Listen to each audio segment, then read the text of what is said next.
Welcome to the June edition of the Cinetopia radio show and podcast. I'm Amanda, your host, and this month we have a really special episode.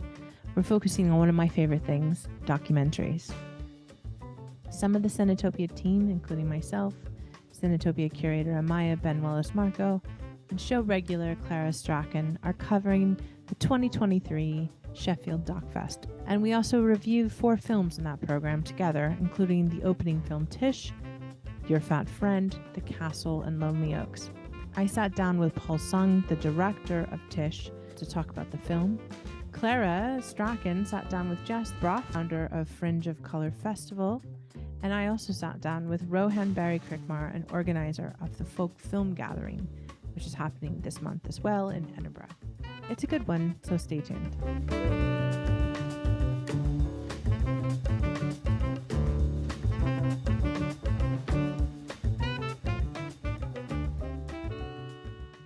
I'm here with Amaya and Clara, and we have had a lot of fun watching tons of films in the last week. How are you both? I'm feeling good, feeling juicy, Amanda. Yes, lots to dig into, lots of serious topics, lots of emotional moments throughout. Amaya is literally still in Sheffield. I got back a couple days earlier and has probably seen the most from the Sheffield Film Festival. Amaya, how are you doing in warm Sheffield? Warm and sunny Sheffield, it looks like. Really good. It was much quieter today at the festival headquarters, but still good films today. I managed to watch my last short film program this morning. Yes.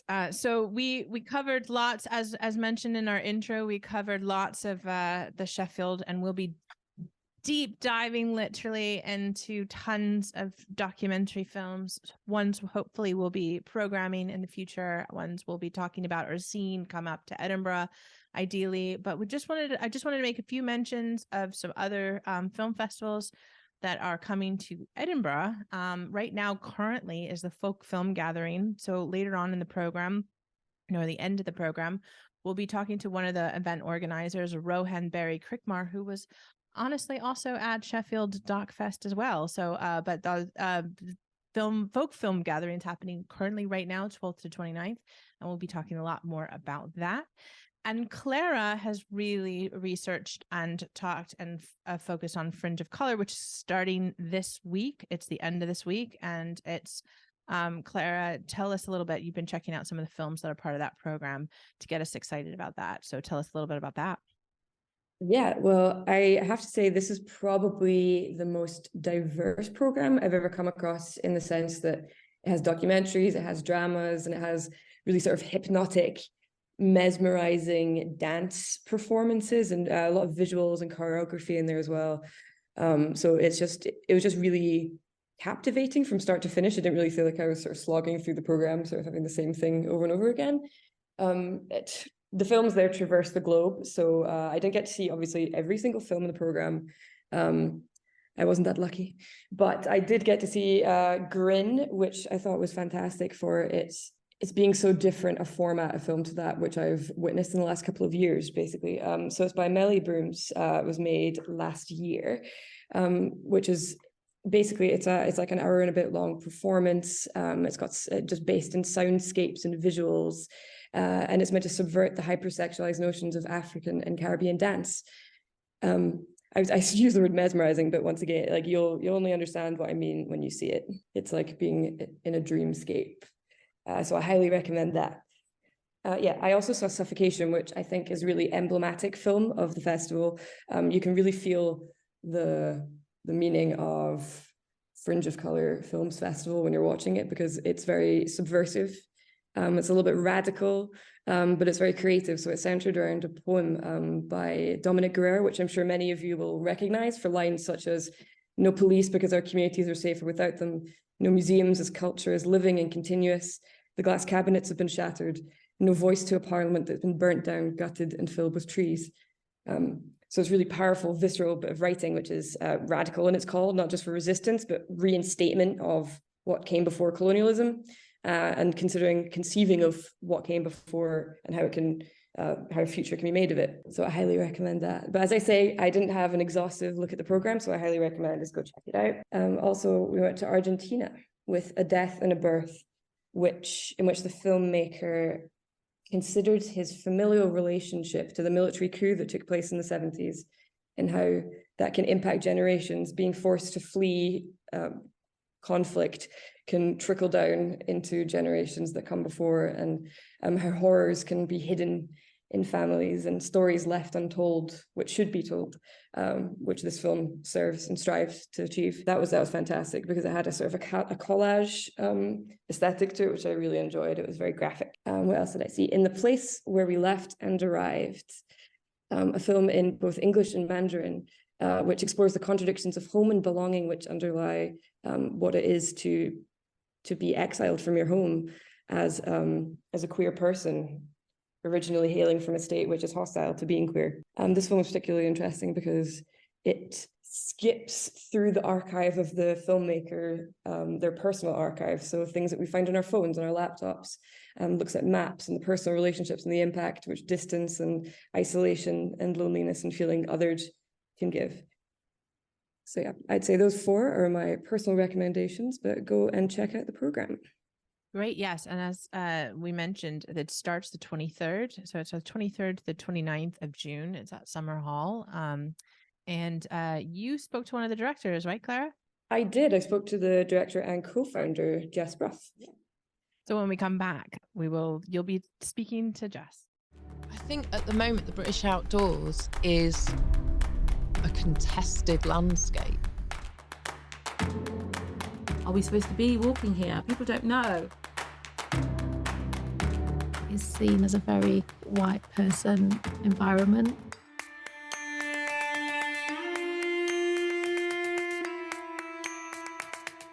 Yo vine a esta la primera vez porque yo tuve la necesidad de venir con el muchacho que a mí me gustaba a este lugar.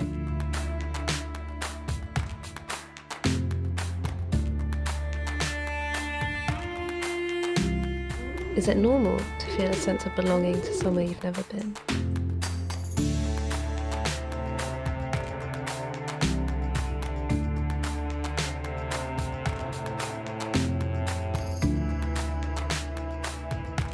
Do we seek to live forever? Is the finality of life, young or old, a conversation we're yet ready to have? It is deep and rich like the night sky. It is dark, like the desert and the ocean. I don't think I belong to that body.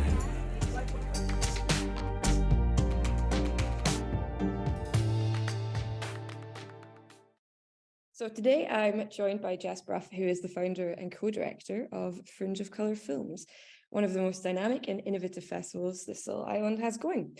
And it's taking place right here in Edinburgh for next week.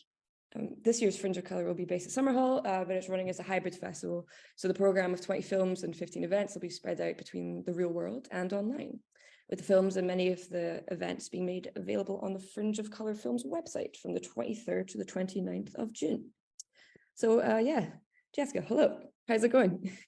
Hey, it's going really well, thank you. How are you? Pretty good. It's good. It's festival season is already upon us. So yeah, it's good from our point of view, I guess. It's like a rich, fertile ground that we're entering right now. And I can't believe we're here already. I feel like it was April, like 2 days ago, but here we are, festival season, ready to go. Yeah, so I'll start off with a really fundamental question. What is Fringe of Colour? What's it all about?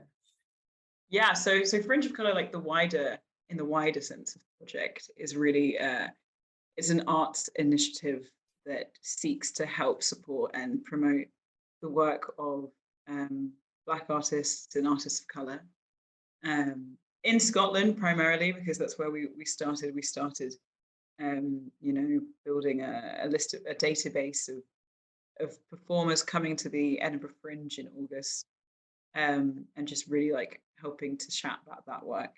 And we've maintained this focus on Scotland and Edinburgh in particular. But with the festival Fringe of Colour Films, which is, our festival baby, that seeks to support work by Black, Asian, Indigenous and Latin people in Scotland, but also like around the world in general. And it's possible to do that through this hybrid form that we're taking, which was actually just only online for the first couple of years, meaning we don't have to worry about things like borders, which is really nice. And yeah, it's hybrid, which means it's still online, but we also get to have a really nice in-person meetup. It's at some. Yeah, I'm really interested to know more about how Fringe of Colour Films was conceived, because I know it had a very unconventional, egalitarian and really accessible beginning as a database, which I'm sure some people embedded in traditional UK cultural institutions would consider a pretty radical model. So I'm quite keen to know more about that.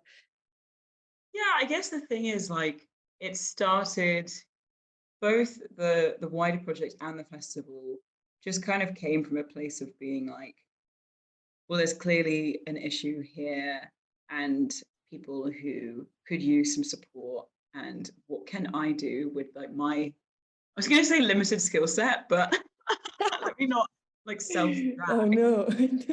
What can I do with my skill set? Exactly. And like the knowledge that I have to sort of make a dent in some of these issues. And, you know, putting a spreadsheet together, time consuming, but it doesn't require like too many resources, especially now the way that I'm doing it with crowdsourcing. Artists themselves, you know, put themselves on the spreadsheet. I just have to sort of copy and paste that information. So that's been really nice. And then the festival came very much from that same mentality of, you know, it's 2020, there are no festivals, everything's cancelled, cinemas are closed, performance spaces are closed. I'm seeing like at the time a lot of online productions happening of like recorded theatre, but this is like Shakespeare at the National, you know, it's like it's not the experimental short films, like community-based documentaries. Specifically, I was noting that the stuff we were seeing in that kind of virtual space at that time was very white.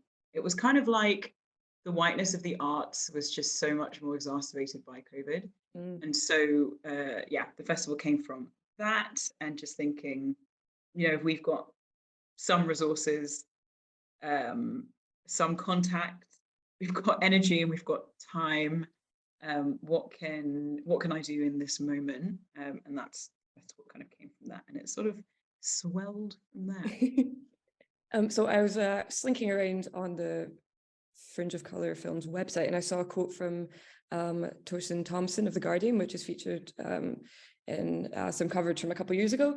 And it said, grassroots projects such as Fringe of Colour Films aren't just about filling a gap, but creating new ways to engage with art in the future, which is a notion that I find really intriguing. I was wondering, could you speak more on that?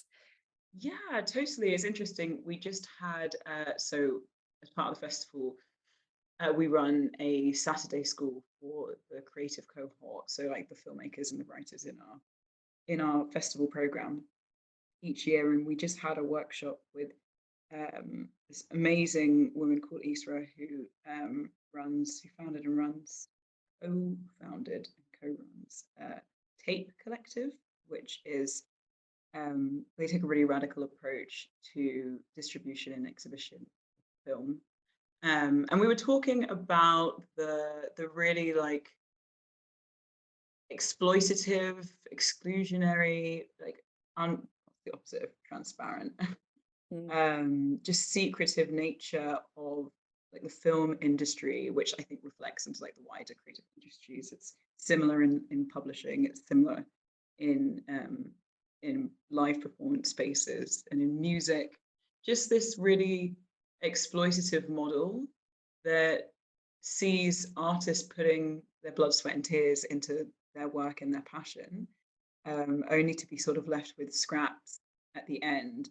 And I guess like it was possible to build a festival that rejects that stuff and shies away from it, because when I was putting it together, I didn't know anything about, I didn't know how a film festival works. Like in not knowing the structures, we didn't replicate them.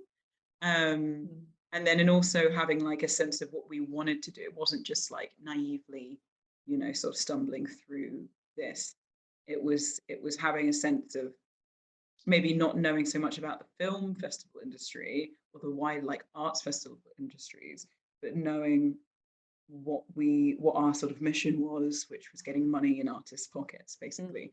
And that's kind of always been the mission. And so the festival is very much about that. It's about like having artists, having filmmakers who have worked really hard on their stuff and giving it time for people to watch and engage with and think about and return to. That's why it screens.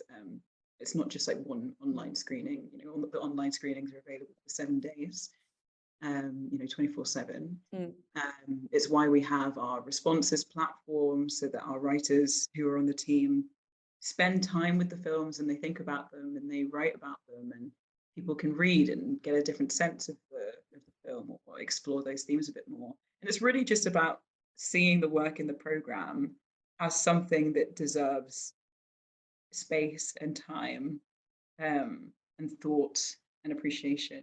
And so that's kind of how we've built the festival. And, you know, you see that as well in our, we have this audio program, which is in the form of a podcast called Before the Applause, produced by the incredible Helena Rai. And, you know, those are short but sweet episodes of all of the people behind these films, talking about them in a bit more detail and answering some questions.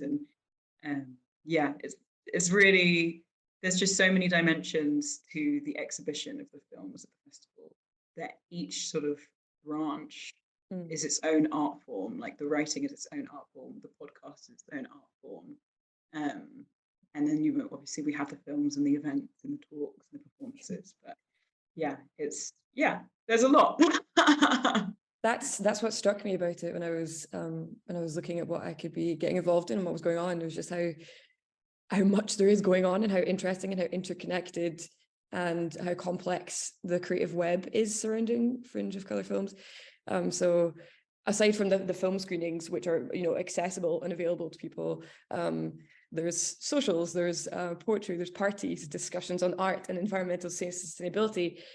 So it really just speaks to this desire to build a community, a nurture community, which I find so fascinating, and feel like it's very needed, as you say. Yeah. So actually, yes, you just mentioned that there's different strands. So the festival has 5 film strands: Nourish, Symbiosis, Soil, Seeds, and Rooted. I'm just wondering, what's the thinking behind those different strands? Yeah, so those are there's actually also an extra bonus sixth strand, it's difficult to say, pollination, which is the strand for the stuff that we've commissioned. And so those strands are named after the different life cycles of a plant. And so when we were watching the films that were submitted to the festival and we were trying to make our selection, which was pretty difficult, by the way. There were so many good films, and it's never easy to say no to people. But the way that we ended up doing things was we got a sense of what the films were maybe saying to each other and how they were connecting with each other before we'd even done any curation. And a lot of these films were talking about nature and being in nature and being a part of nature and that side of things.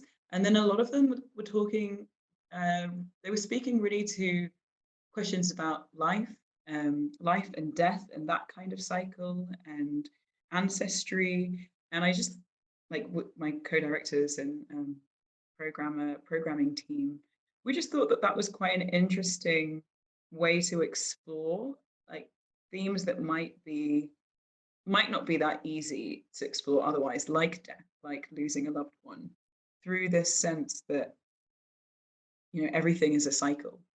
And where there's death, there's also, you know, regeneration, there's honoring and memory. And, you know, this is at a time where we're witnessing in real time, like the total death and destruction of the planet that we live on.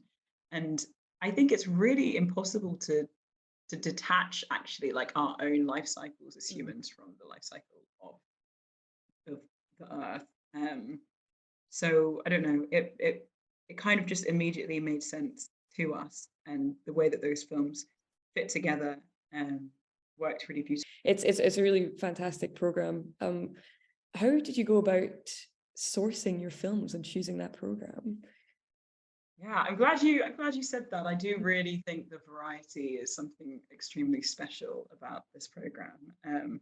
What we do is we have an open call, and then anybody who is an artist of color, regardless of where they're at with their journey as a filmmaker, if they have a film, they can submit it, and we'll watch everything and then decide together kind of what goes through. But really, there's no big limitations in terms of like the genre of the film that you're submitting or the length of the film. We're not giving people a theme that they have to respond to necessarily, like that comes after. So that was really wonderful, because it meant that people were really just sending us such different things. And we want to have that mix of category and type. We're not just a documentary film festival or I don't know, we're not like just a short film festival, although all those festivals have their place. But variety is the spice of life, It does make the festival really unique, though. I feel it's very different from ones I've come across, and I have spent a good few years covering film festivals and festivals in general, and I think this one seems really special and really interesting. For many different reasons. But I mean, you've just said about accessibility and wanting to pay artists for their work and make sure that they're getting the recognition that they deserve and that they can participate. Which accessibility is a really interesting thing with regards to film festivals, because I've come across some that have really ridiculous pricing for tickets, and you wonder how any artist is getting paid at all with who can afford to attend these things. So I was really excited to see that your festival has a pay it forward ticket scheme and also free passes available for people of color. I was wondering if you could tell me more about those schemes and why they're really important to Fringe of Color films. Yeah, I mean, pay it forward.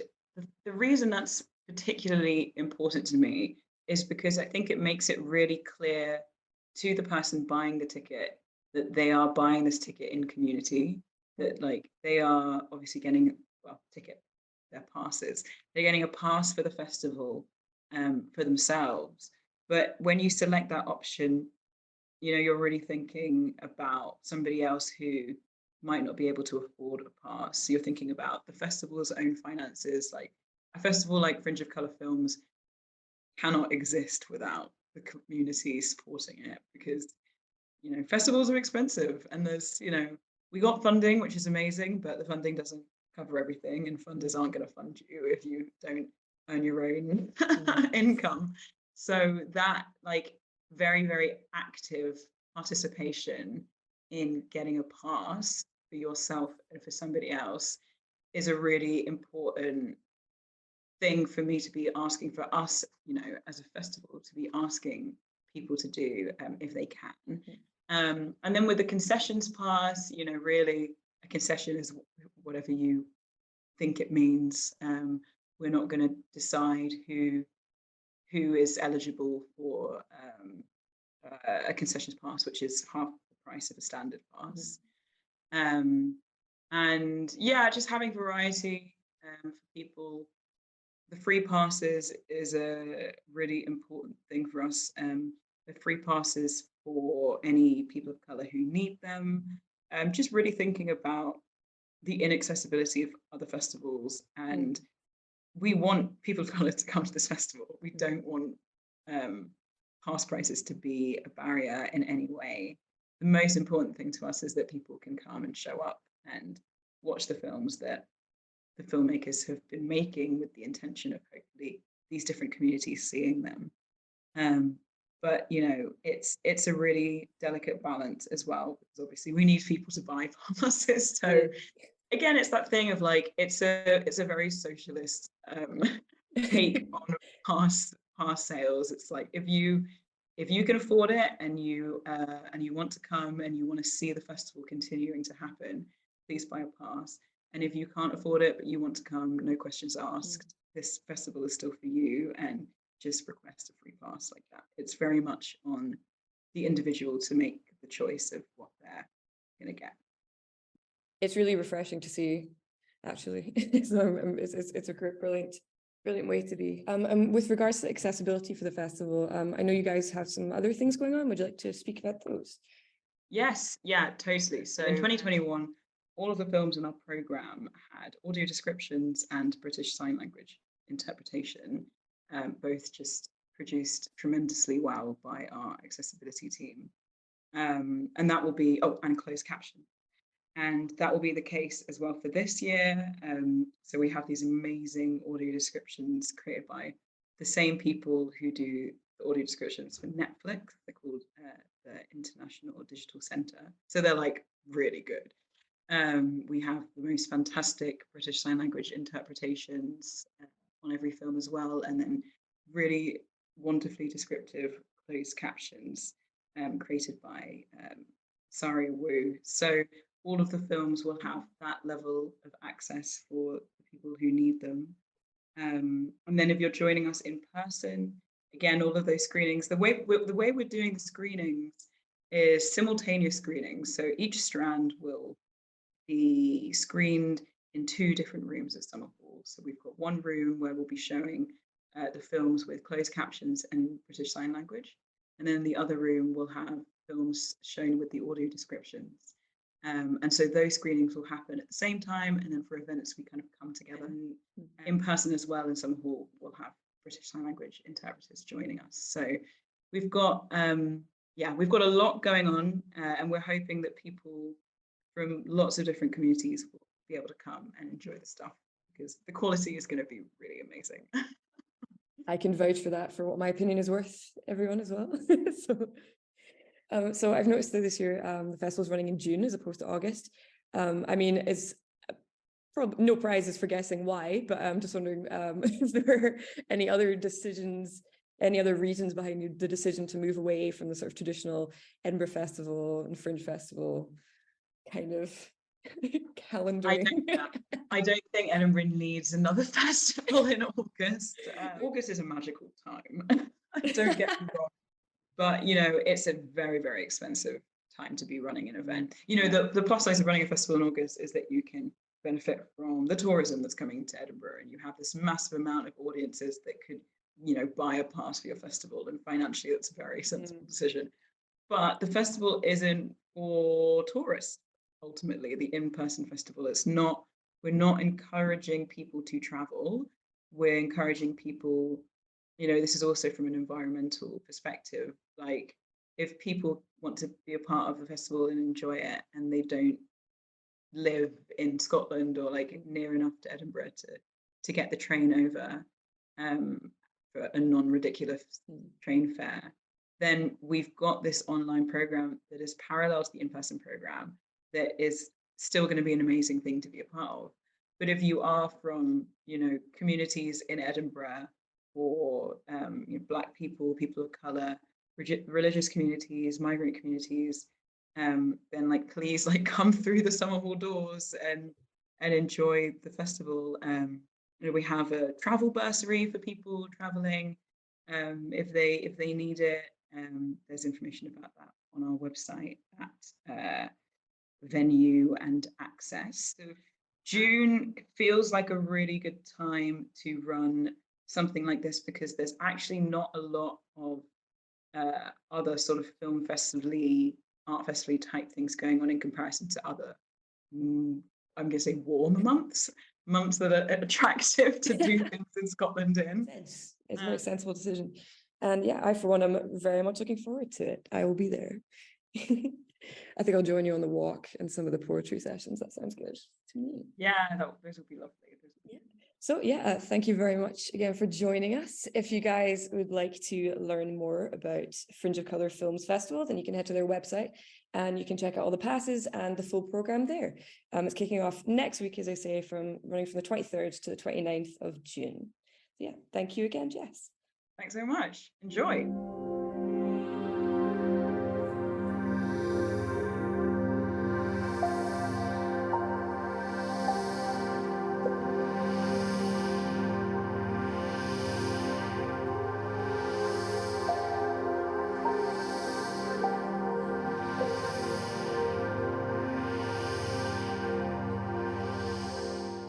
we are back, and the Cinetopia team I think the three of us, we're doc lovers here, and I think this is why we're all on this month. And we love Sheffield Doc Fest, and I think, not sure Amaya or Clara, but this was the first time I was able to go in person. And we've done Sheffield reviews over the last couple of years via, their online platform, which is really exciting. And that's still very up and running. When you get a press pass or a industry pass, you get to see like the whole gamut of the film festival. And Sheffield really is a world leading festival. And I, had my first time in person and did a lot of industry stuff, which was fantastic. And I learned a lot. Amaya, overall, how did you feel about the festival this year?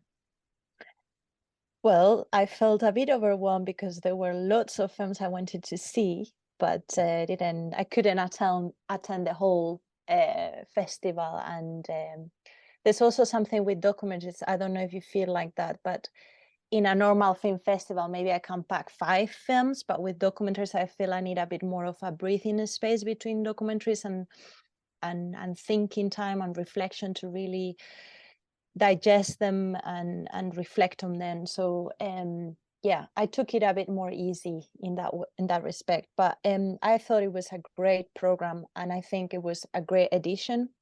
The festival also celebrated the 30th anniversary this year. So I think that was also, it was a great year to celebrate because we are finally sort of out of the pandemic and we can do things in person. And there was a much more general festive feeling in that way. I also really like the fact that the festival is really exploring the idea of the documentary genre. We had obviously the film program, which was divided into different strands and competition strands, but there was also all of the alternative reality program, which was fascinating as well. You can speak probably more about that, but the industry program also reflected on very important current issues in the documentary film world. So I thought it was just a spot on in that regards, that it was just very comprehensive, and it felt like it celebrated where we are with documentary, which is just an evolving genre that we can no longer fix in a series of norms and ideas. There were lots of films that were really blurring with regards to fiction and documentary. And I know this is kind of an old story anyway, because most of the creative documentary filmmakers have been already playing with these for many years. But I just thought it was a great edition. And I hope, my hope always with this is that more films get a distribution in the UK, and we can actually see these films in the cinemas all across the country, because that is the problem with most documentaries, that they can only be seen in these type of events. So yeah. No, it's great. And I mean, I think you alluded to the fact that, so I mean, first and foremost, the festival has been for a long time, I don't know if 30 years, but for a long time, a really important industry marketplace. So they have this thing called Meat Market, and it's about literally you pitch to get your film in, which is a work in progress of sorts, or an idea or something like that. And you pitch the idea, and then they help set up meetings with very important people within the industry. There were people, everybody from National Geographic to like Sky Documentary or Sky Arts, or everyone's there. That's very focused, at least on some form of UK documentary programming, or exhibition, et cetera.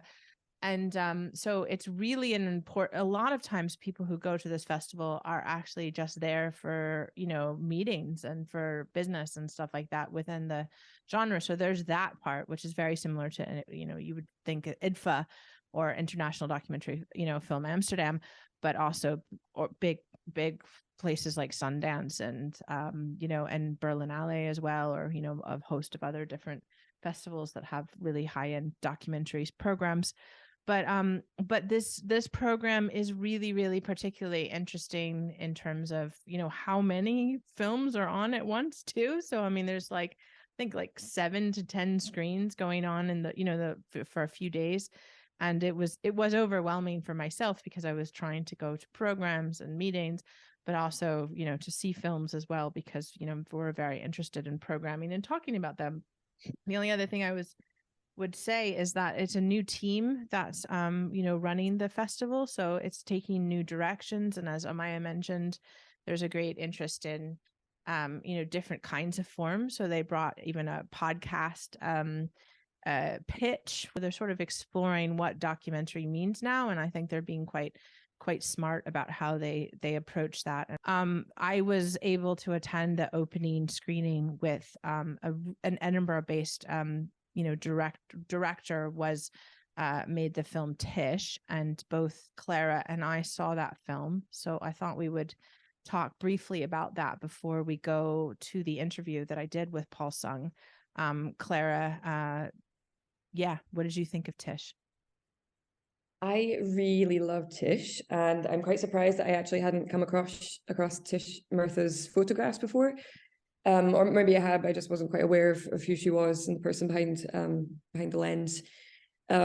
Basically, so Tish Murtha is about a photographer who began working in the late 70s and then the 80s and documented the human effects of poverty and the repercussions on society, particularly her neighborhood where she grew up, working class neighborhood, in the throes of the Thatcherite government and all that entailed for its youth and their unemployment and their prospects. I loved it because it does bring to the fore that we're only just at the beginning of reevaluating history and how we document history and document people of the working classes. One of the people in the documentary said, "History is so posh, it's always about wealth."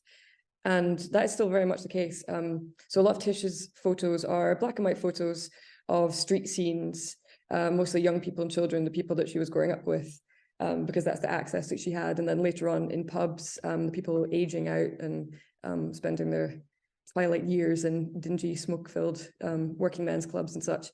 Which makes it sound a little bit more boring than it is. The photos are absolutely fantastic. They're so captivating and so dramatic and so poignant. But yeah, it's they bear a similarity to a lot of the Victorian images of slums.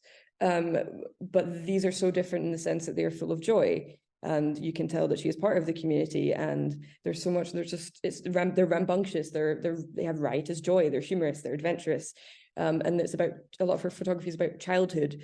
So it's just it's wresting that narrative back again. It's really interesting.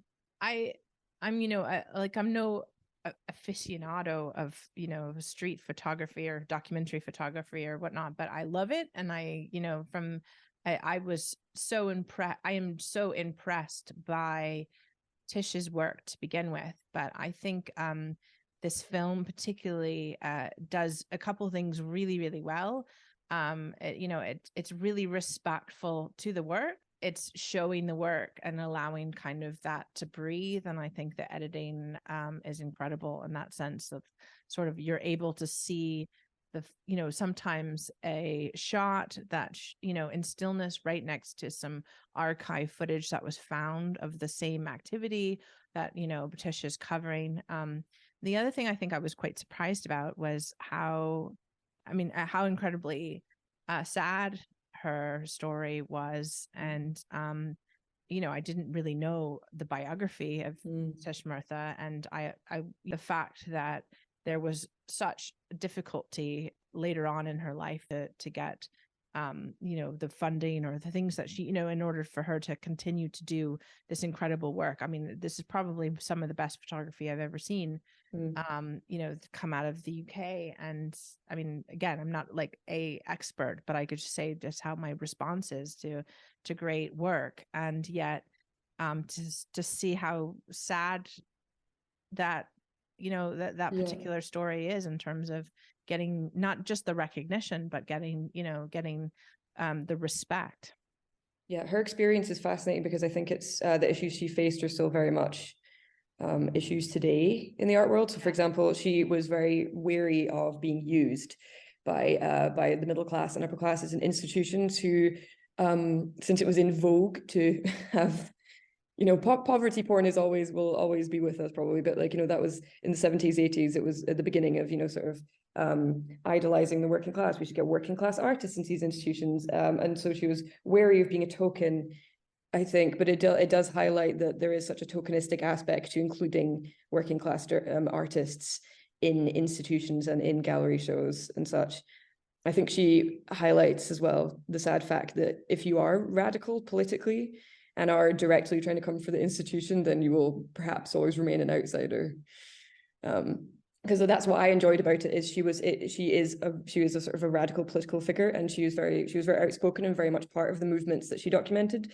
She didn't have that the typical detachment from subject that many documentary photographers choose to keep between themselves and subjects. So I think she said, the use of my photography and my approach to it is based on the conviction that the fundamental value of the medium is its capacity to provide direct, accurate, and vital records of the conditions, events, and experiences that shape our lives. And a friend of hers, or I think it was a tutor, said that she was committed to working class struggle, which is continuous and never ending. And I find her a really interesting figure from that point of view, that she was, so out with the institution, but so embedded in unions and working class struggle. Absolutely. I think it's important also to note the way that this film was being told. It's being told through, her daughter, Ella Murtha, who's the curator of her archive, going back and sort of taking certain people that were important in her life, as well as, like you said, tutors or friends or colleagues to sort of speak about it and sort of reflecting on the life. So I just thought it was really carefully done, and I really, really liked it. And so we will be in the next, when we come back, we will be talking to Paul Sung, who we originally talked to a couple years ago for his film Polystyrene, I Am a Cliche. But Paul is a Edinburgh-based filmmaker, and we'll be talking to him about the film when we come back.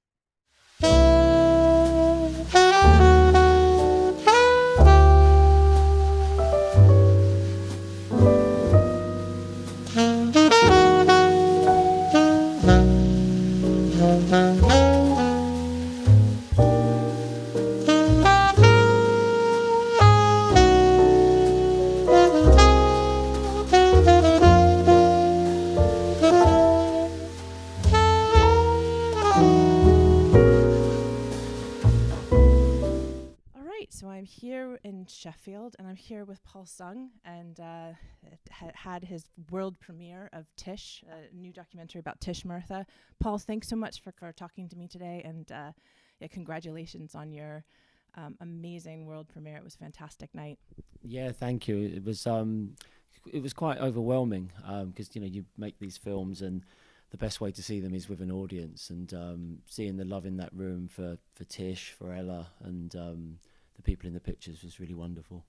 I know your films. I love, actually, we met originally on this podcast radio show, and I think you have a really distinct perspective on what you choose. And I just firstly wanted to ask a very simple question, as why did you want to make a film about Tish Murtha specifically? Seen Tish's work online for the first time, and the first image that really captivated me was the ones of Tish's brother sort of jumping out of the from a scheme on like the first floor onto some mattresses, and I remember doing that in my childhood in the 80s in southeast London, and it's just a great photograph.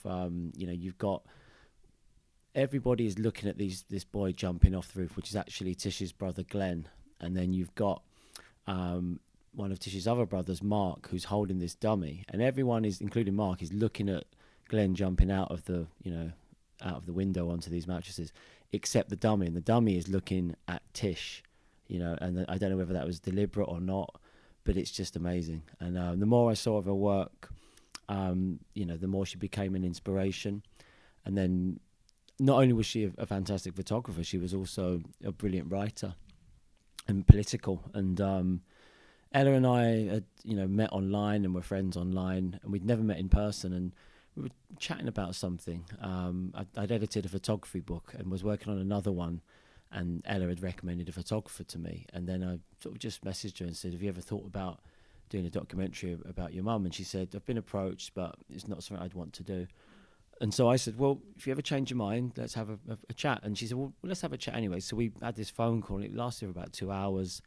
And, we just really got on. And I think Ella could see that this kind of film that I was interested in making with her would be very collaborative. So we met up in Newcastle, and I think this was around about after the first lockdown, so a few years back. And we got on well in person. And so we then found our producer, Jen Corcoran. And Jen is from the Northeast, as is Ella. And it was very important to us that in making a film about a working class female photographer from the Northeast, that the team that made it, was representative of that. And of course, Jen and Ella are. And then we brought in a woman called Holly Galloway as our cinematographer, who's also from the Northeast and working class. And off we went. And so, for me, it was, I'm interested in stories about people who maybe haven't been recognised enough, whether that's in their lifetime or not. And I'm also interested in stories about people who challenge the status quo. And Tish certainly did that, So I think it was one of those projects that, you always, I think I've always wanted to sort of, make stories about people that maybe, not always completely unknown, because Tish certainly wasn't completely unknown, but someone who hadn't really received the due that they deserved. And so, yeah, that's how we went. We did a Kickstarter to raise our initial budget. And then we got some funding from Screen Scotland and from BFI Doc Society Fund. And then BBC came in and commissioned the film too. So, yeah, it's been a journey. One of the things that really hit me about seeing the film is how, actually Peter Bradshaw said it was a humane tribute. And I just feel like the way that you shared her story was really emotional, and I didn't expect to get so emotional, and I think I did, especially after the Q&A and everything like that. It seems like you had a really good rapport, as you said, with Ella. She mentioned something in the Q&A around you guys having a similar background, and how did that dynamic in the relationship grow over time? Well, yeah, one of the first things that Ella and I spoke about was, being only children, and having been from single parent families, our mums raising us, alone, and being the centre of your mum's world. And, that very much, Ella says it in the film, it was me and Tish against the world. And with my mum, it was very much like that. And, Tish made sacrifices for Ella. My mum made sacrifices for me. And I think when you have that in common with someone, you've got an initial thing to form a bond around. So that's just what kicked us off. And then I think, the film, Ella often says, she said the film could have only been made by me, you and Jen, and I think that's right, because the challenges that you have to overcome when you make any film are considerable, and especially making a documentary. The funding for indie feature documentaries in the UK is limited, so I think it's very important that if you have a team, that they are very much, one, committed, but two, trust each other, have one another's backs, and that I consider them both friends. It's been a brilliant film to work on, not only in terms of creatively, but also in terms of nourishing me, as a person and as a filmmaker. The other thing I just, as I kept watching the film, I'm a huge fan of the film, like Chris Marker and La Jetée. And I think every bit of your film, the way you handled the artwork, from the filmmaking and the editing, I thought was elegant. And I just thought there was just something so beautiful about everything being put together. So your editor was incredible as well. So how did you think first how did you come with the idea on how to approach sharing someone else's art, which is quite beautiful, as if you just look at it as like in a gallery or something like that? Yeah, it was a real gift that Tish has, a formidable body of work, despite not, receiving the adulation and acclaim that she deserved in her lifetime. She did take a lot of photographs, a lot of which have never been seen. So we had those, and we set one rule quite early on, which was that Tish framed those pictures, and the composition, everything that was set in stone. We didn't want to be like zooming in on them or making them 3D or anything like that. We wanted them to be as they were. So we had all that. What we didn't have, there's no archive of Tish really, you know.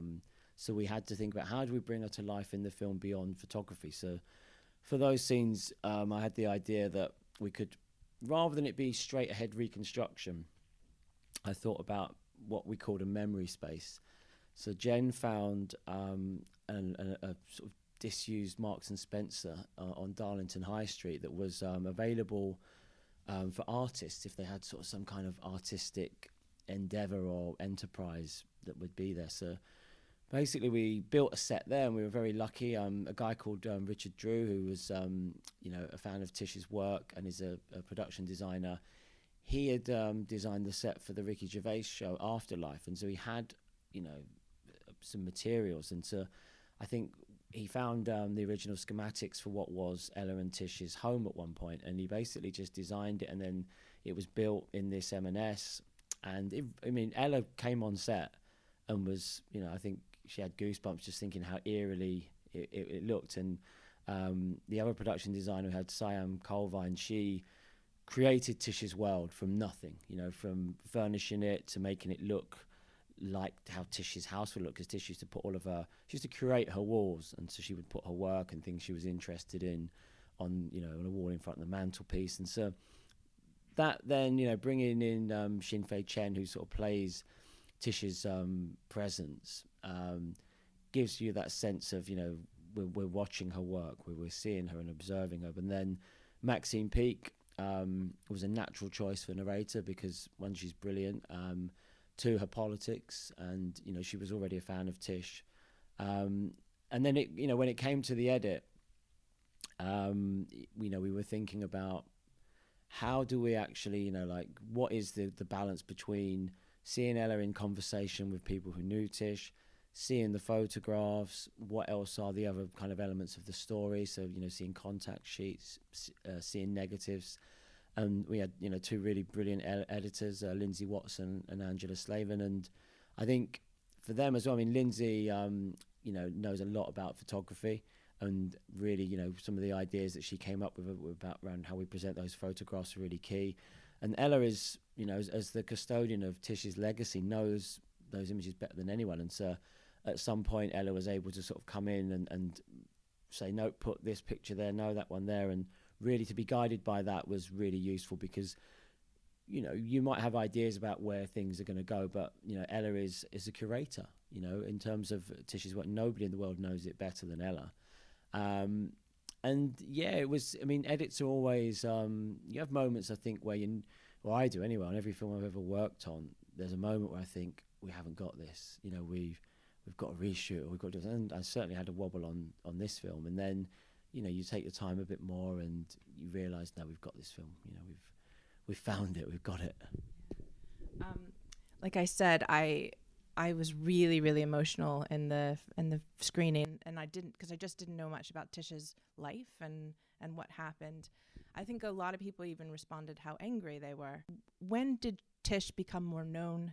And do you think in some aspect your film has the impact to bring the story out to more people? And is that one of the things you wanted to do? Yeah, I mean, I think, you know, in her lifetime, it wasn't that, you know, she was completely unknown, because, you know, she very early on had exhibitions. And I think, I suppose before she died, she was probably maybe a cult photographer that if you knew about her, you loved her. And it was probably a special group of people that, you know, I always think that, you know, there are, you know, cult films and cult artists and cult musicians that, although, you know, a lot of people might not know about them, the people that do cherish them, you know, and I think that can be sometimes just as important as having mass adulation. But then after Tish died, I mean, Ella has done a brilliant job. She's published 3 photography books of her mum's work and some of her writing in as well.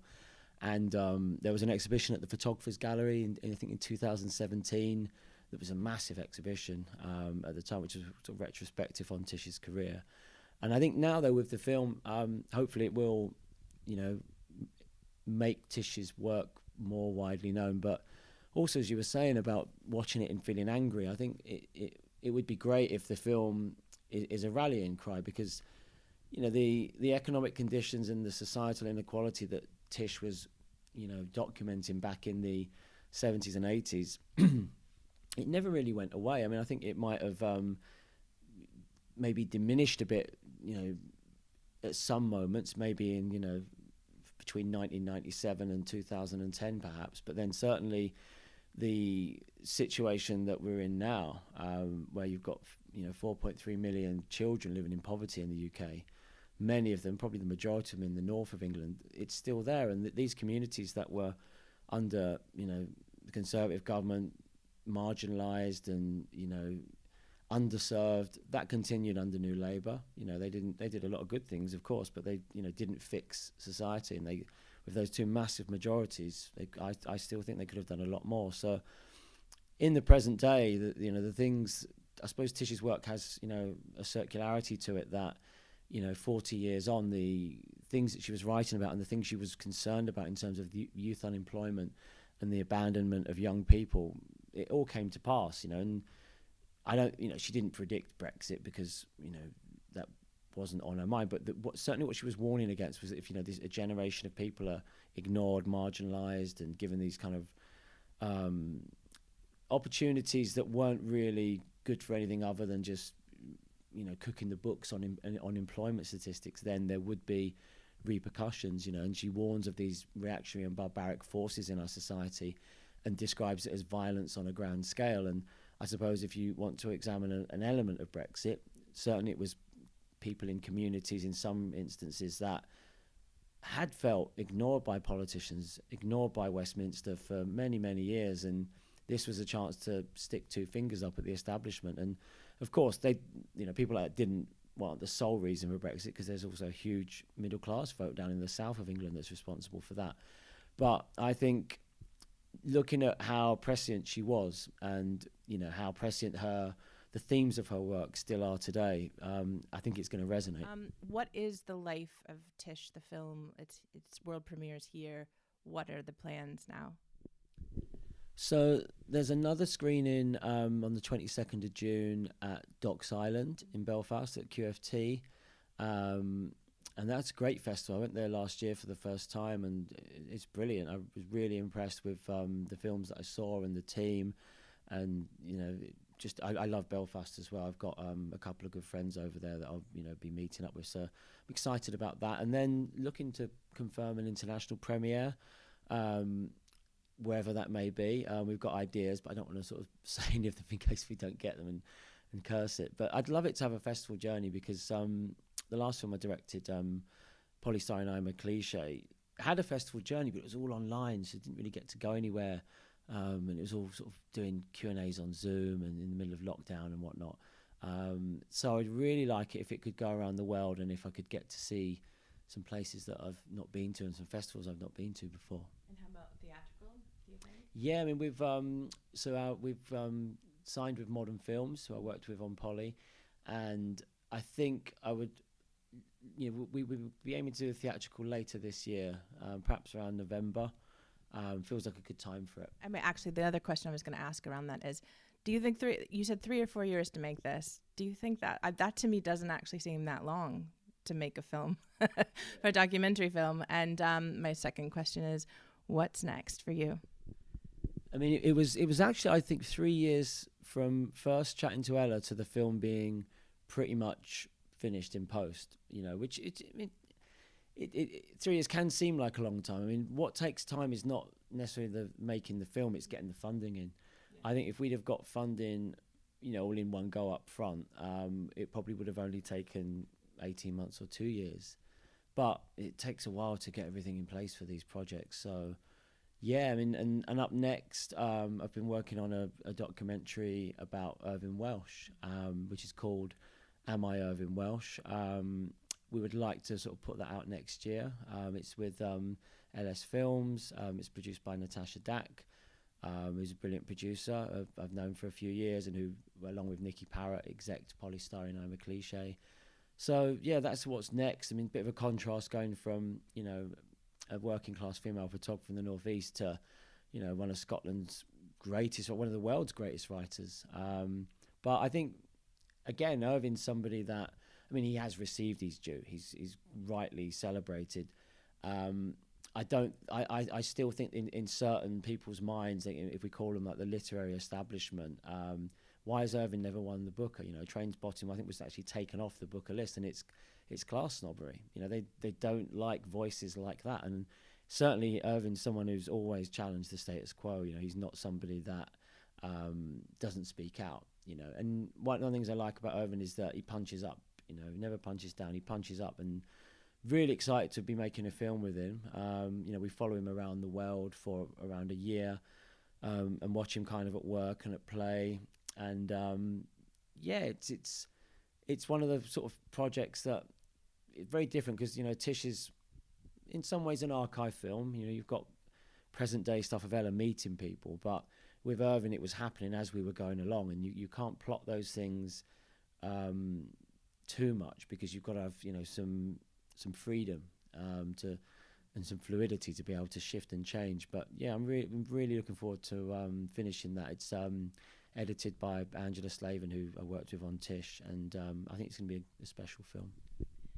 Final question. We're here at Sheffield Film Festival. You've been here many times. This is my first time in person, and but this is, as you said, and it's the first time you premiered a film here. And how does it feel to premiere at Sheffield? And how do you, I mean, and also how do you see this festival in terms of importance? Because I know that you've been working on pitching other projects as well, in terms of UK landscape and documentaries.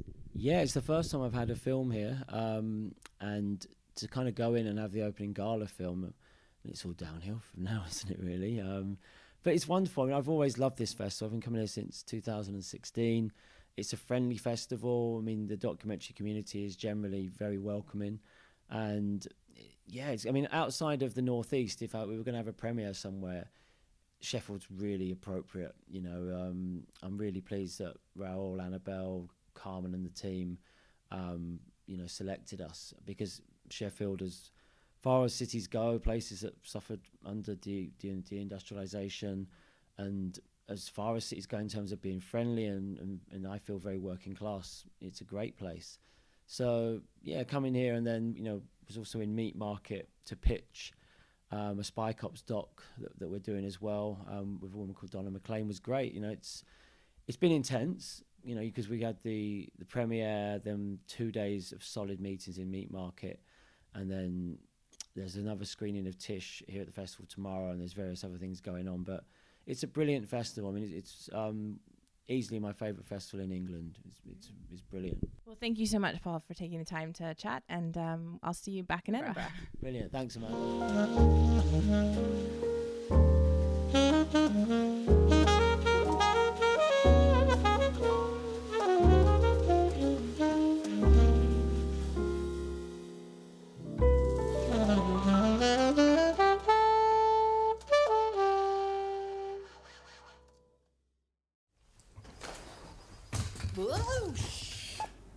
Just say fat.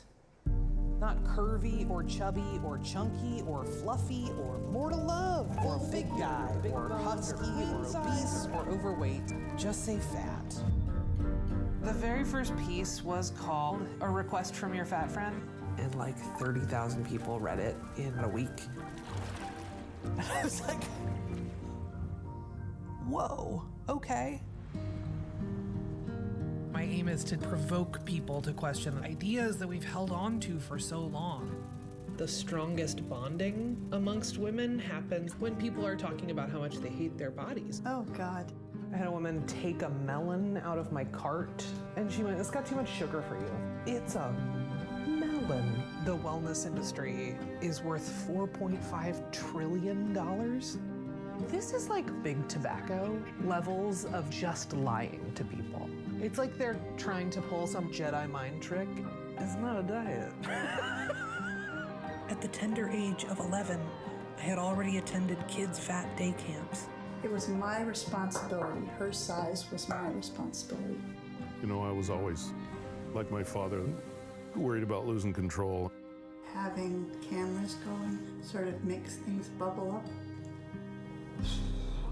It is a real paradigm shift to look at someone my size, and rather than thinking, boy, I wish that person would put in some effort, thinking, that person may have put in a great deal of effort. and that might have been what got them here. So we're back, and that was just the beginning of a trailer of Your Fat Friend, which is Jeannie Finlay's latest film that had its world premiere at Tribeca and its international premiere at Sheffield Doc Fest this past week. Both Amaya and I were there in person for the premiere, and it got a standing ovation, and it won the audience award. And I personally think that that's very well deserved. I've cried in all these films, to be honest. I think every film I saw. But Amaya, I believe you liked it as well. But tell us about this film.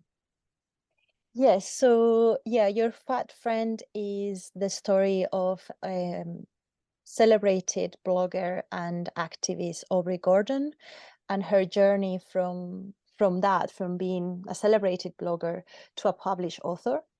So we follow her throughout 6 years, I believe.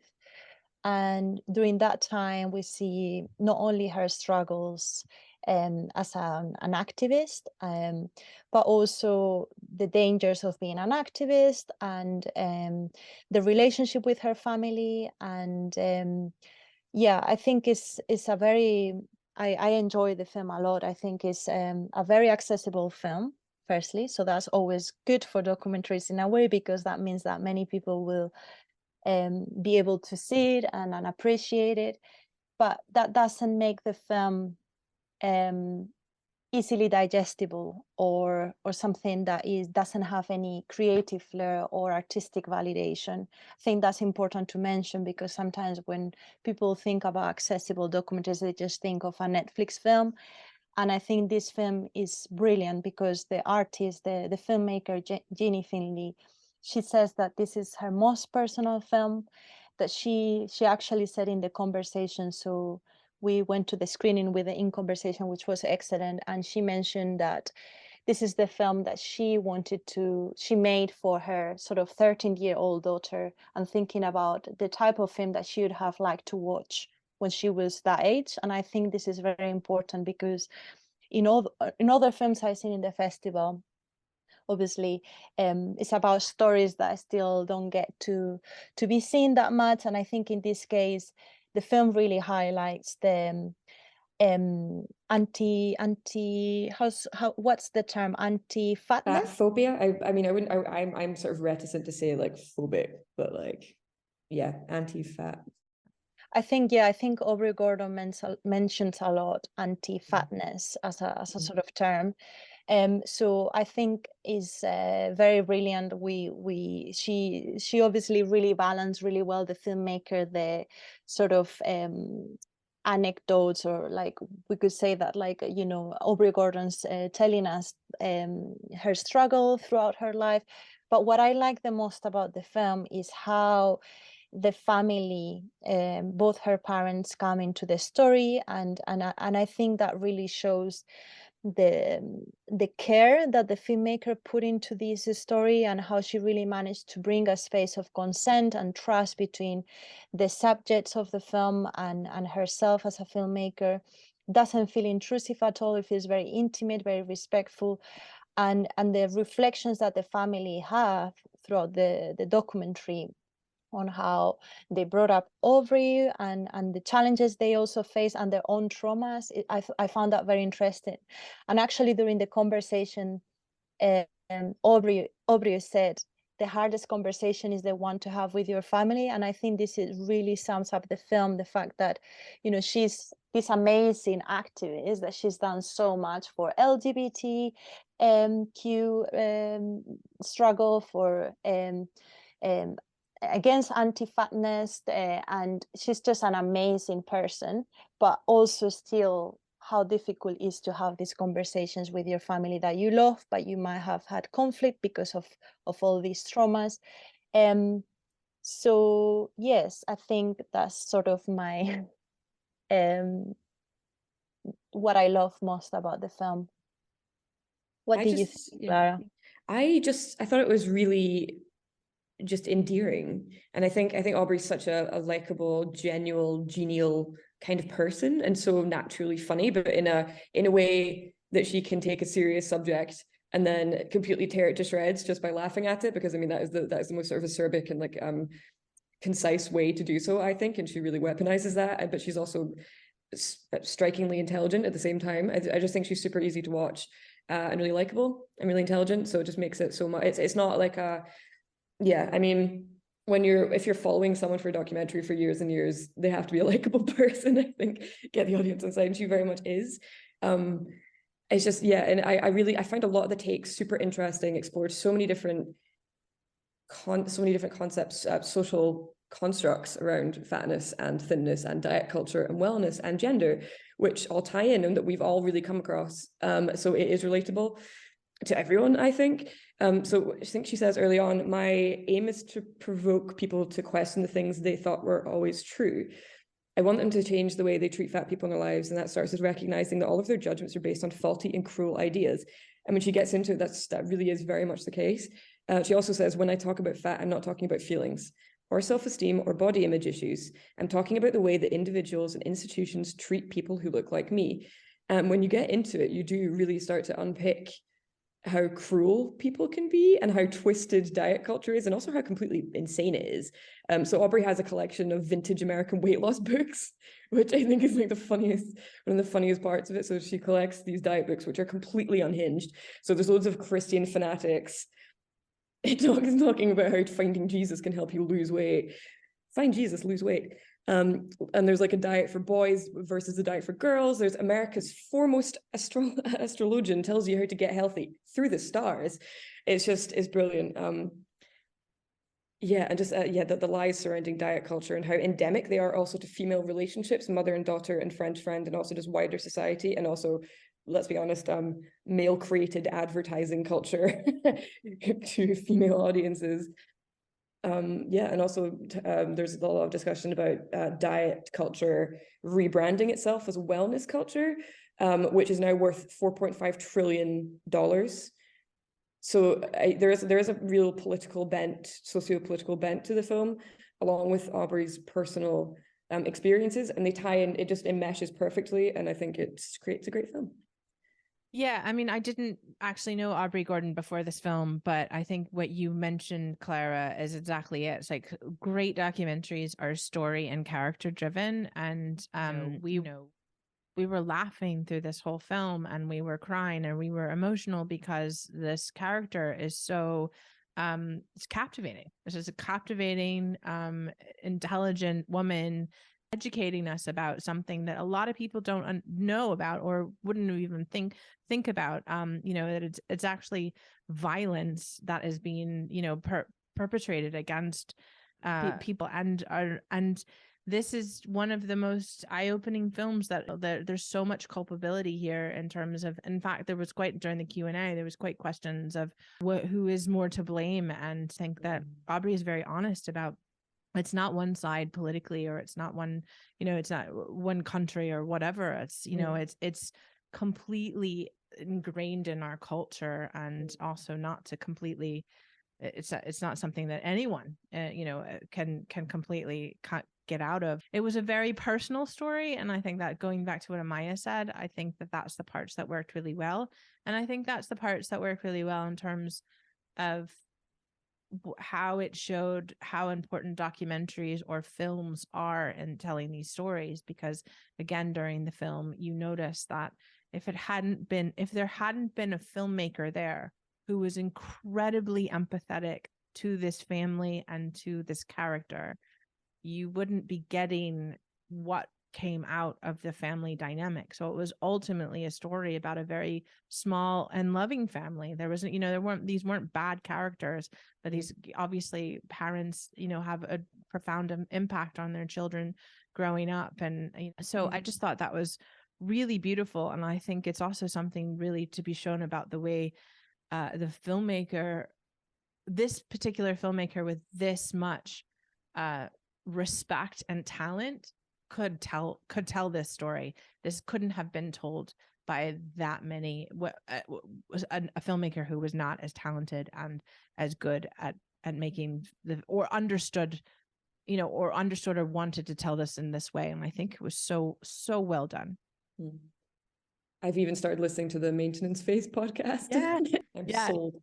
No, I mean, and also just some really funny moments, you know, like again, like a great, you know, as she's in like the closet of, you know, like her parents to get her podcast done or whatnot. But yeah, really great film. Definitely worth a standing ovation and the audience award. So congratulations to Ginny Finley, and hopefully everyone will see this film when they can.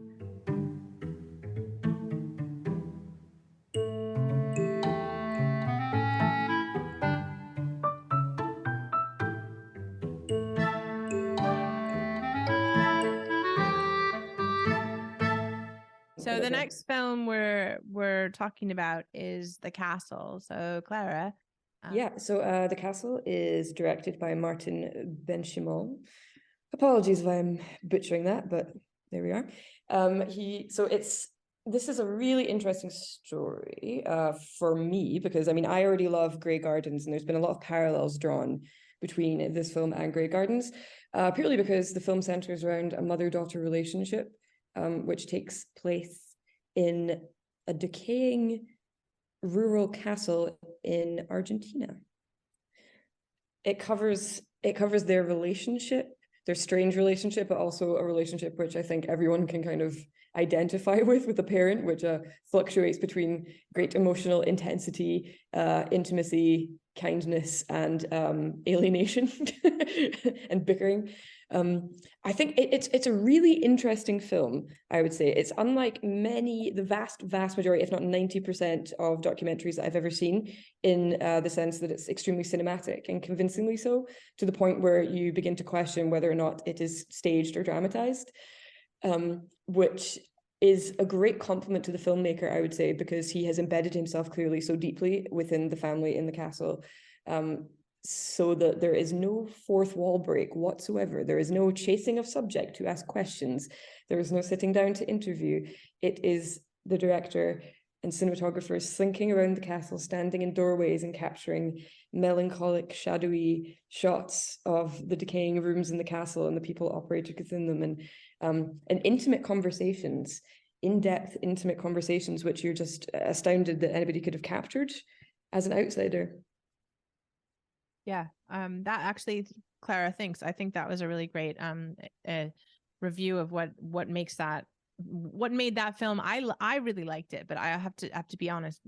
Grey Gardens is one of my favorite films. I've written about it. I'm kind of obsessed with how Grey Gardens gets talked about, or how people make films or parodies about Grey Gardens and stuff like that. So I was immediately drawn to watching this film because it felt like the Argentine version of Grey Gardens, and I also think it did. But I think it's a modern film, and so it's not Grey Gardens.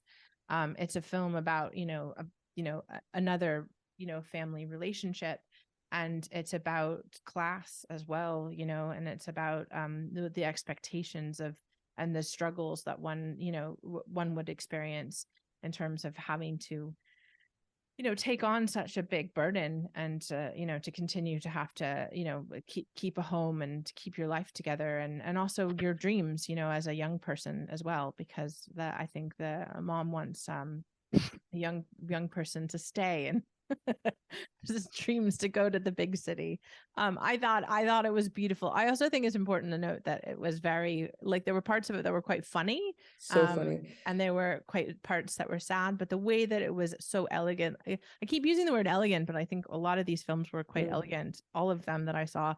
But just from the titles to this, the shots to there's a little lamb, coming up and down, and it's like a fairy tale. Yeah, it's a fairy tale.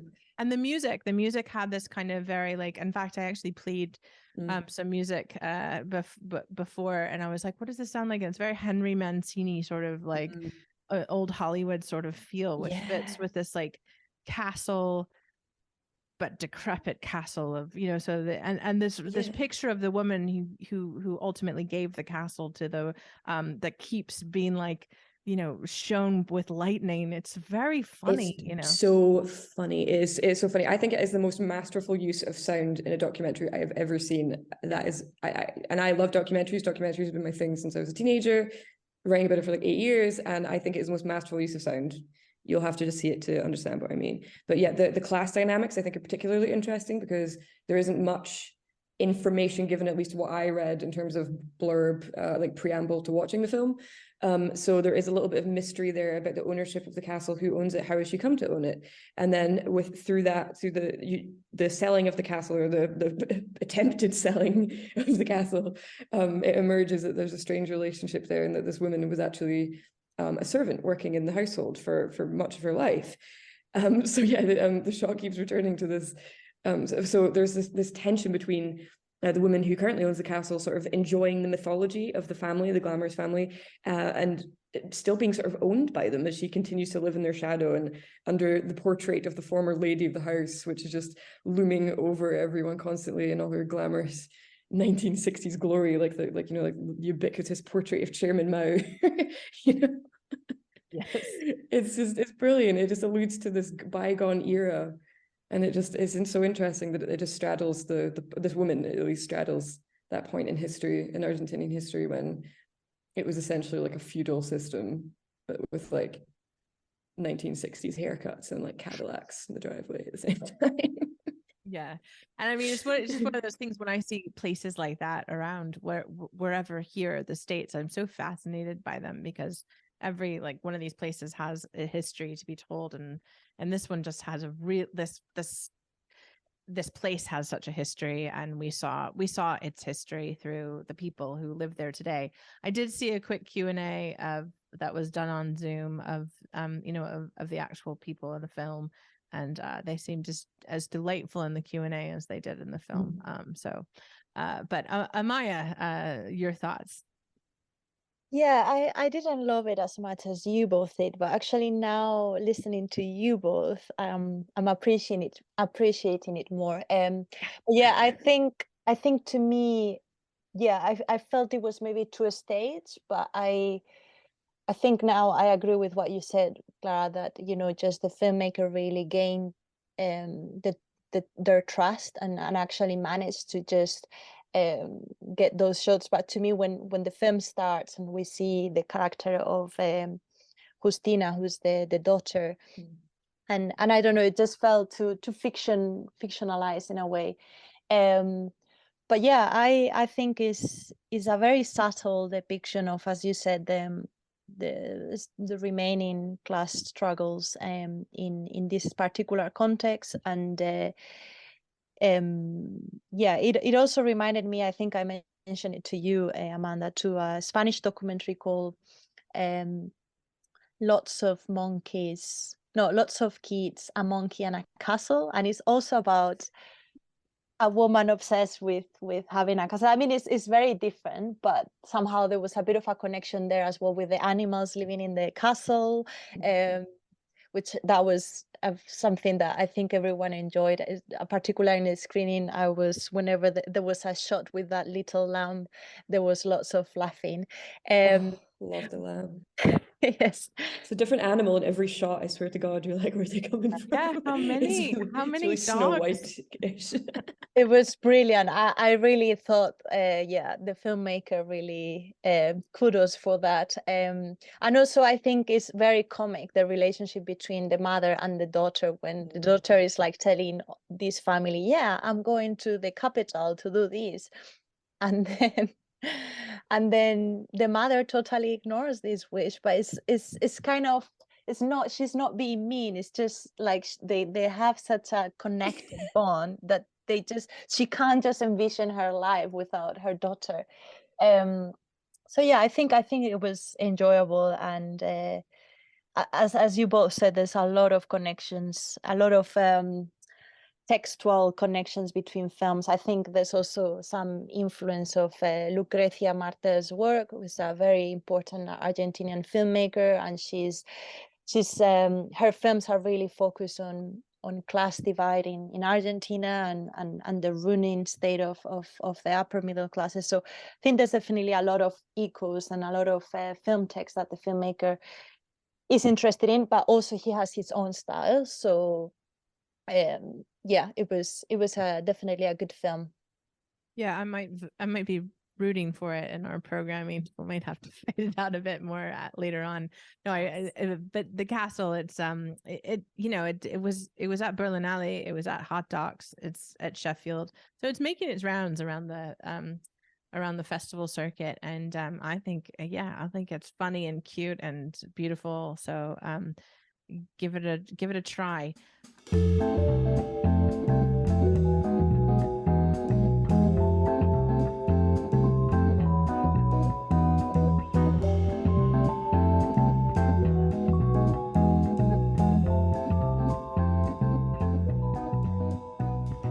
So, Amaya, you saw Lonely Oaks, and Clara as well.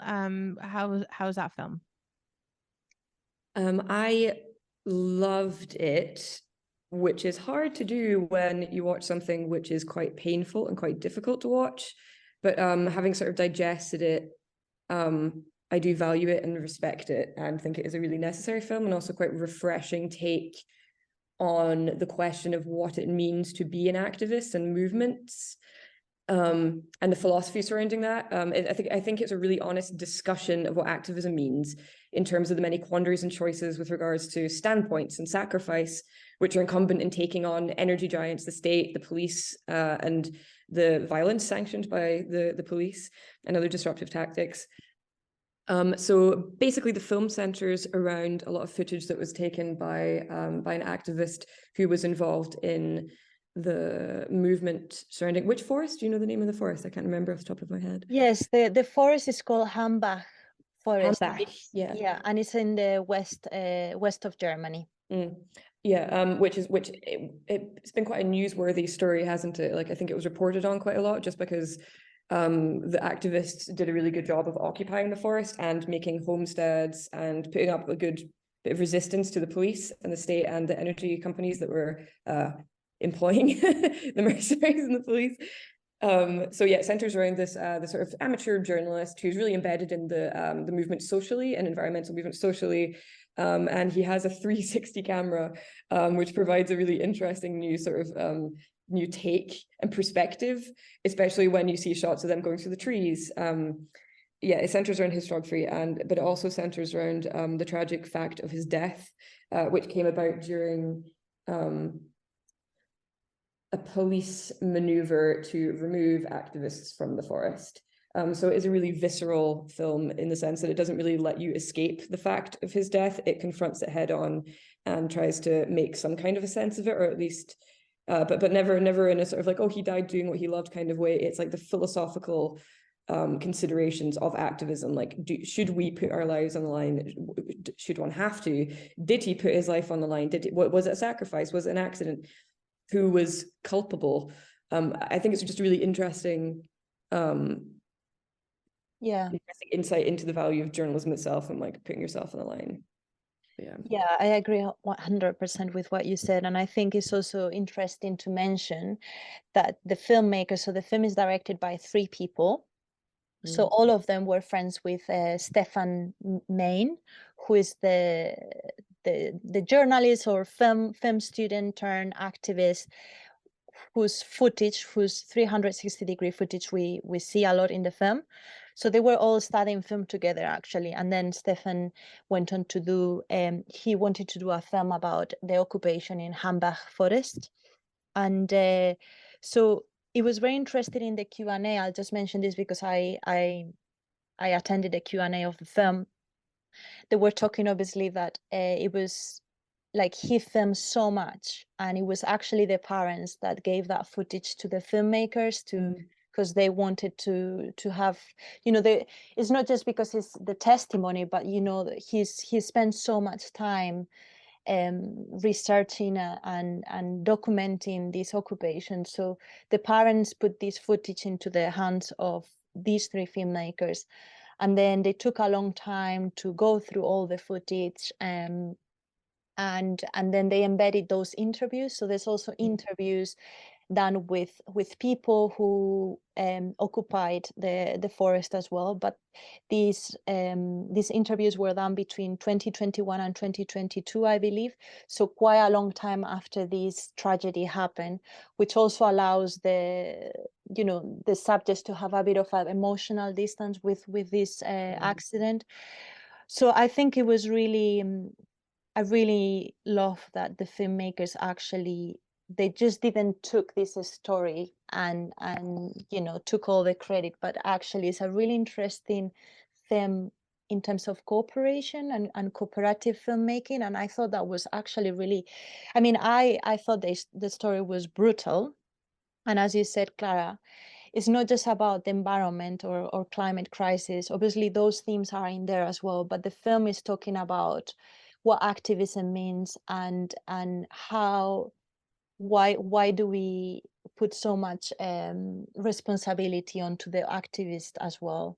So I think there was very interesting philosophical, as you said, reflections of the people who occupy the forest and the reflections on their own experience and the challenges as well. I thought they were really honest, and I find that the fact that the filmmakers, the three filmmakers, managed to create that space where all of these activists had the safety to say these things out loud. I thought that was super interesting and brilliant of them.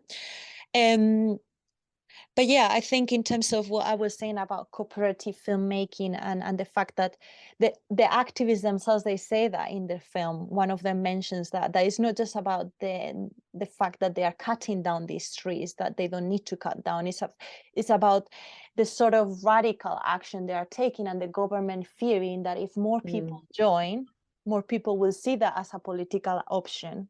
So they just want to remove that from the root. They just want to remove that, more than the idea of you are occupying a house tree. Like, why would you care about that? So yeah, I really found this documentary very important, and I hope it gets to be seen. I've seen a lot of environmental documentaries, and I think this stands out because it really invites you to reflect a lot about the power of activism and the responsibilities of activists and just the mental health toll on them as well. And I completely agree. I've seen a lot of environmental documentaries, and I think this is probably one of the most valuable ones,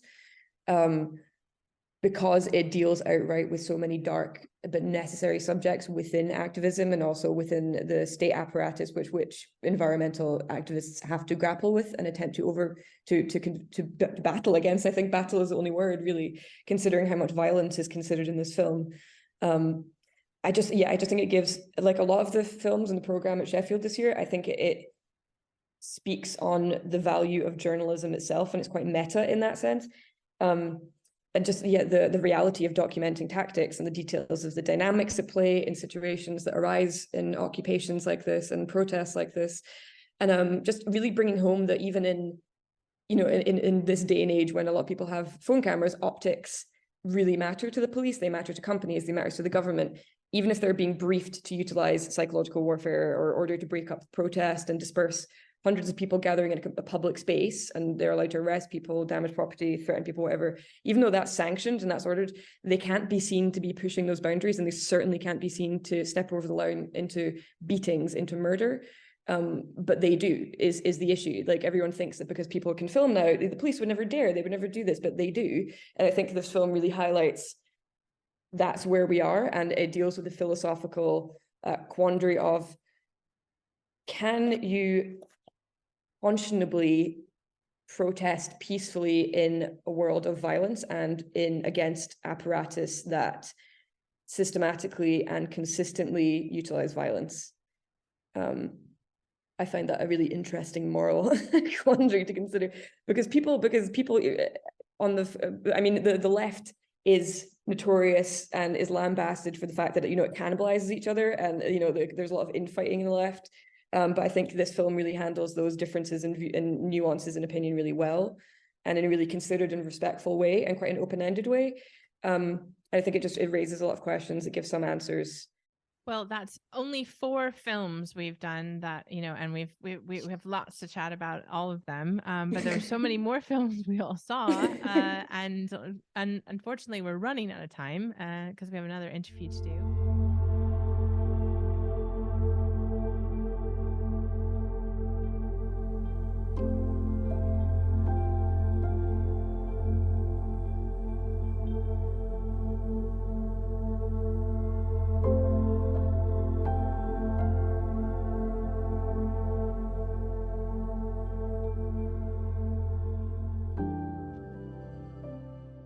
All right, and we're back, and I'm here with Rohan Berry Crickmar, who is part of the Film Folk Gathering. Rohan, thank you so much. Thank you for having us, Amanda. Thank you. Great. So tell me a little bit about this festival. How long has it been? You know, where's it based? Tell me a little bit more. Yeah, so the Folk Film Gathering, it's based in Edinburgh, covers kind of the wider Scottish kind of side of things as well, but the screenings are focused on Edinburgh. It was started basically a decade or so ago now by Jamie Chambers, and it kind of grew out of his PhD research that he was doing at the time, which was looking at identifying what folk film and folk cinema is. And so I guess what you've got there is you've got kind of like 4 loose categories which we kind of use to kind of program off of, and that's that folk film, it has to be something that's about a specific culture or a place that it's representing, and it's often going to have, as a result of that, documentary elements to it, even if it's fiction. The sense of a very specific community is always at the heart of the representation. You've also got that there's the films that they're aware in political terms of how they're representing the given communities within the film, or the given community within the film. And the films that look to translate older forms of folk culture, so oral forms, musical forms, folk theatre, looking to translate those into the new medium or newer medium of cinema. And I guess finally, the kind of key thing, and I think this is also what underpins the ethos for us of the festival, is that it's looking to prioritize collective or community perspectives rather than individual perspectives. It's looking to bring people together around a kind of common goal, common aim, or a common purpose. Great. That's great synopsis, because I was trying to figure out what folk film was as well.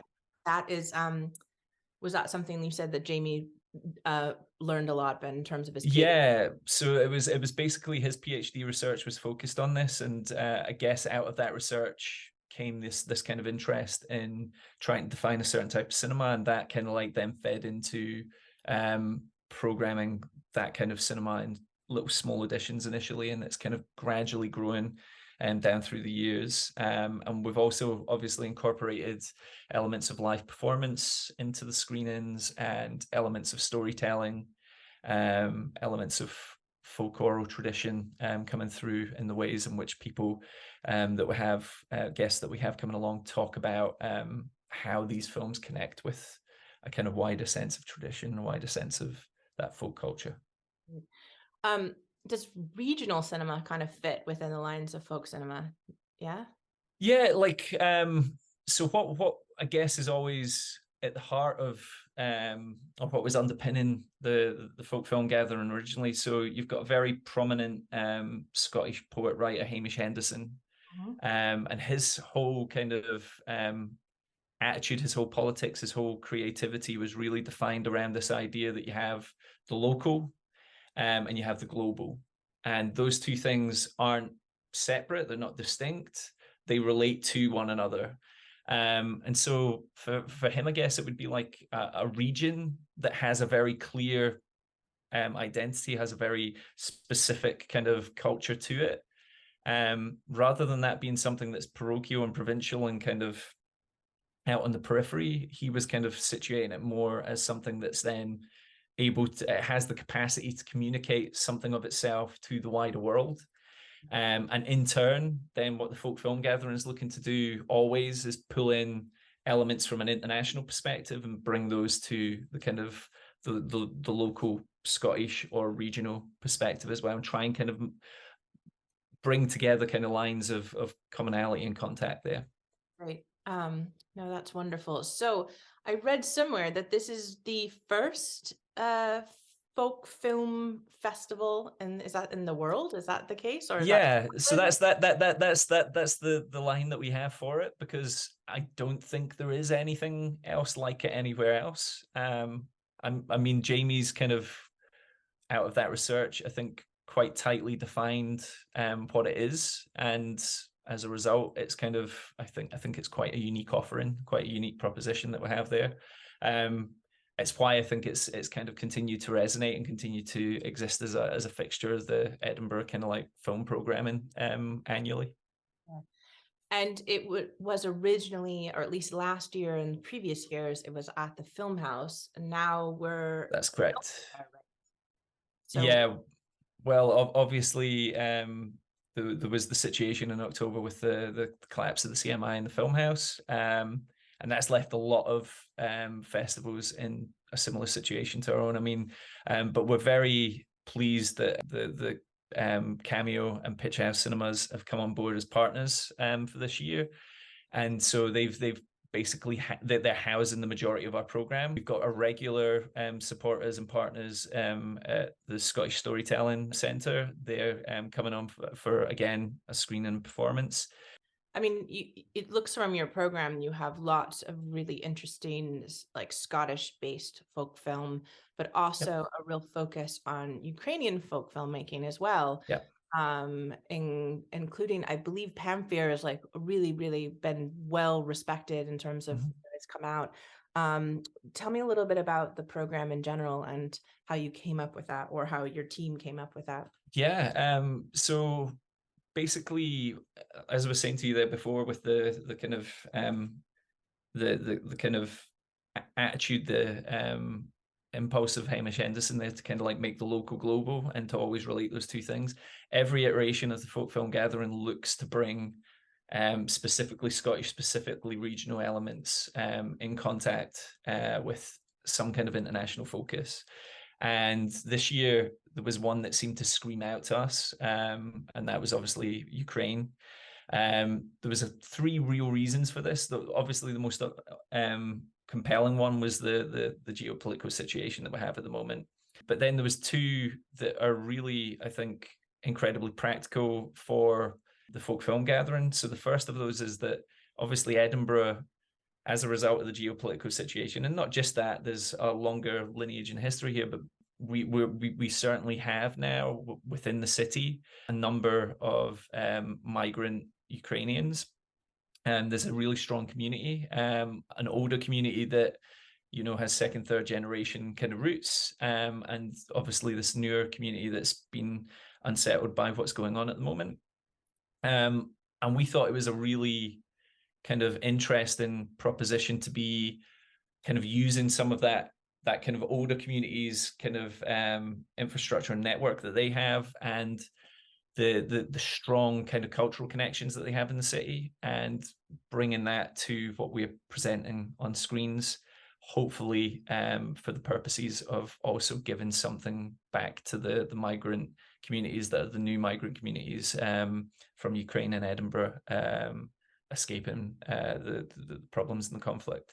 And then the other kind of compelling element for us was that if you look anywhere else in the world, and there's a number of places obviously where you could say folk cinema is particularly strong, and folk tradition that is portrayed in that cinema is particularly strong, but for us Ukraine was one that had such a strong long lineage of that. And when we were able to kind of make contact with the Dovchenko Center in Kyiv and get kind of access to some of their archive, we were able to select, I think, a really strong kind of representation that goes over, almost a century of cinema there. So it became a no-brainer once you kind of get access to something like that. And we've been really lucky to work very closely with the Dovzhenko Centre on this.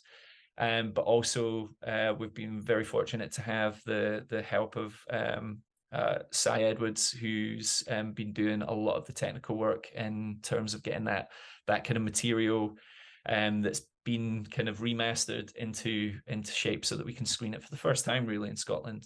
Yeah, and I was also excited and asked actually to check out Being in a Place, because on the other side, on the Scottish side, you have this really interesting new Absolute to Margaret Tate and live music by the most fantastic Bell Lungs and Sarah McFadden. That's really exciting. I worked with Bell Lungs in the past, which is incredible. So that's coming up on the 29th of June, right? That's right. It's the kind of closing event for the festival this year, and really I'll flag up as well here. This is like I would say a labor of love for the kind of director of the festival, Lydia Beoby, who's like both of us share an absolute obsession, I would say, with Margaret Tate's work.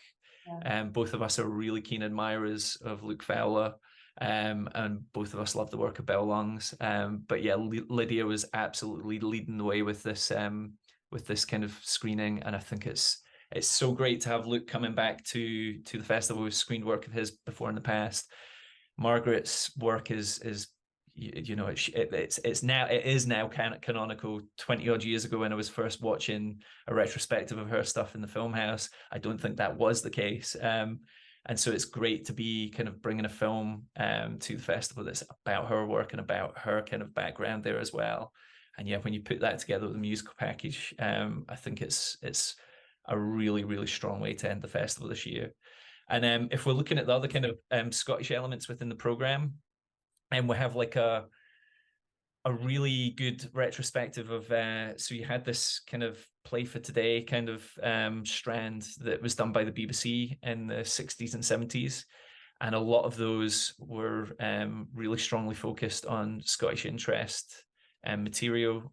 So Douglas Dunn features in it, John McGrath features in it, and these are kind of like really important Scottish playwrights and writers. And so with this, we've got a screening of Orkney, which is focused on George Mackay Brown's kind of work. We've got the Ploughman's Share, that's Douglas Dunn, and we've got the Bevelers as well. So those are all screening probably for the first time, I would imagine, since they kind of last appeared on BBC television. Wow. And then the other thing that we've got two films, one from Joshua Bonetta and another one from Alison McAlpine, that are focused on the phenomenon of second sight and how this relates to island life. So this is kind of tapping into folk superstition and folk belief that we can kind of take windows into other psychic realms, other psychic spaces, and we can commune with the dead. We can commune with something beyond ourselves. So yeah, again, it's kind of we've selected two films here, one that's about 15 years old now and one that's much more contemporary, but they're both focused on the very same idea, and I think they relate really nicely to each other, and there's some good kind of music and storytelling aspects around that as well. Well, it sounds like an incredible program. By the time this gets launched on EHFM, some of it will have already happened, but I hope that everyone checks out the entire program as much as they can. It will, like you said, it's mostly the Cameo. How can we find out about the full program then? Where should we go? Yeah, so you can find out on the Cameo website. We've got all the kind of bookings available there, but we've also got the folkcinemas.com, which takes you to the page of the kind of parent organisation that supports the Folk Film Gathering, Transgressive North, and you've got the Folk Film Gatherings, one of the pages that you can look at there, and the full programme is available on that. And you can also book for the North Edinburgh Arts events. You can book those on Eventbrite. So if you look under the Grant and Voices or the Amber Collective, What Happened Here, you'll be able to find each of those screenings and book a ticket. They're free of charge for those screenings as well. We are taking donations, but yeah, those are free of charge to the community. And yeah, most of our tickets now will have a kind of standard price at Cameo, but we do also have some pay-as-you-go, pay what you can options as well available there. Well, Rohan, thank you so much. I really appreciate learning more about this, and I'm looking forward to going to some of the screenings for sure. Thank you, Amanda. And I'd just like to very quickly say before we finish up, I'd just like to thank the wider team here as well. Obviously, Jamie's the main person behind everything, but Lydia's been a director now for a few years of it, and she's the kind of heartbeat of the operation side of things. And I'd also like to thank Alinka Vanau, Jesse Maroney, Usman Khan, Michael Brogan, and all the other people that we have helping out with making this event happen. Thank you. Great. Take care, Amanda. Bye-bye. But I can where I'm gone, but you're not coming with me. I blood me in, but you darn take him pay me. He wears a tartan kilt, he wears it in the fashion, and every time he quarrels a butcher burst your sides with lashing.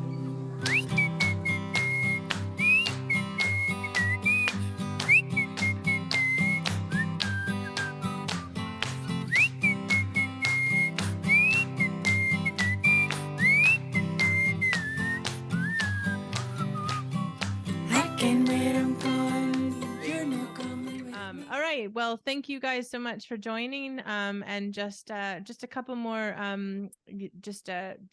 festivals to think about. There is Porty Pride. Actually, it's screening some of Paul Sung's films as well as Rebel Dyke. So if you like documentaries, check that out. I think that's the 7th of July. And also a big shout out to Ramsgate Film Festival. I met Jan Dunn as part of at Sheffield, and just a little bit, they're having their film festival in the south of England as well this week.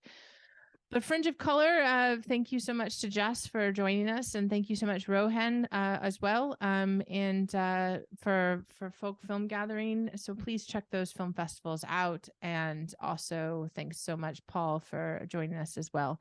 Thank you, Clara and Amaya, for joining, and looking forward to next month when we might all be in the studio. That's the plan. And we might be talking about some of the reveal of the Edinburgh International Film Festival as well. So any exciting film activity you guys are both planning in July? Or the next month? I'm just excited about, I'm excited about the Edinburgh International Film Festival. I always am.